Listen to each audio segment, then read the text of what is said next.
20 years ago, Srebrenica, a town in Bosnia-Herzegovina, was faced with a horrible human-made tragedy. The Srebrenican Genocide killed more than 7,000 Muslim Bosniaks, and the shockwaves of this massacre are still felt by many today. The Republic of Yugoslavia was a socialist state founded after World War II, which consisted of Slovenia, Bosnia and Herzegovina, Croatia, Serbia, Montenegro, and Macedonia. It was liberated from German occupation by Josip Tito and the Communist Party of Yugoslavia's soldiers, who were called partisans. Tito came into power as a strict communist ruler and demolished rule after the Soviet Unions. Soon after his death in 1991 and 1992, Slovenia, Croatia, Macedonia, and Bosnia and Herzegovina seceded from the Union.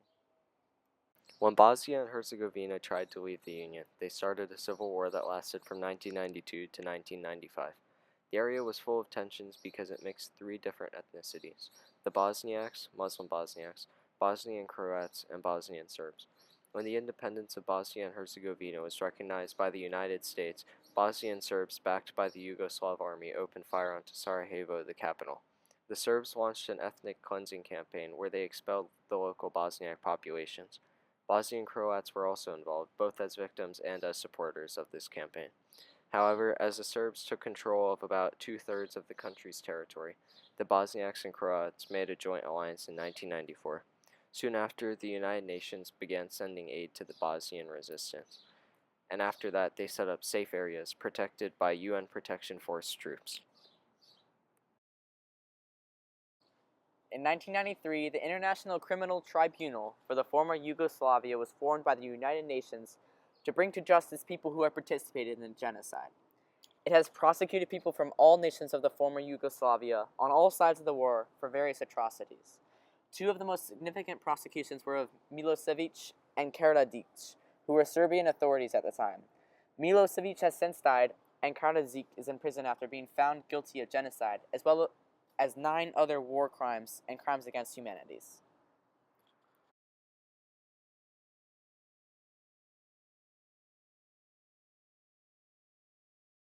However, in July of 1995, Bosnian Serb soldiers in eastern Bosnia and Herzegovina murdered over 7,000 people in the town of Srebrenica. They targeted Muslim Bosniaks in the area, mainly focusing on men and boys. Srebrenica was a designated UN safe area with a stationed Dutch battalion. Despite these soldiers, they failed to protect the thousands of Bosniaks who were massacred.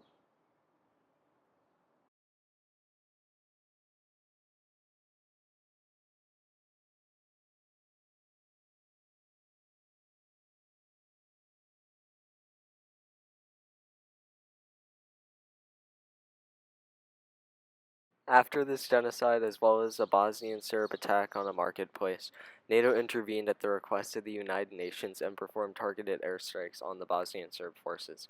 This, in conjunction with the push from Bosniak and Bosnian Croat forces, led to U.S.-hosted peace talks. Eventually, an agreement was made, saying that 51% of Bosnia and Herzegovina's land would go to the Bosniaks and Bosnian Croats, and 49% of the land would go to Serbia.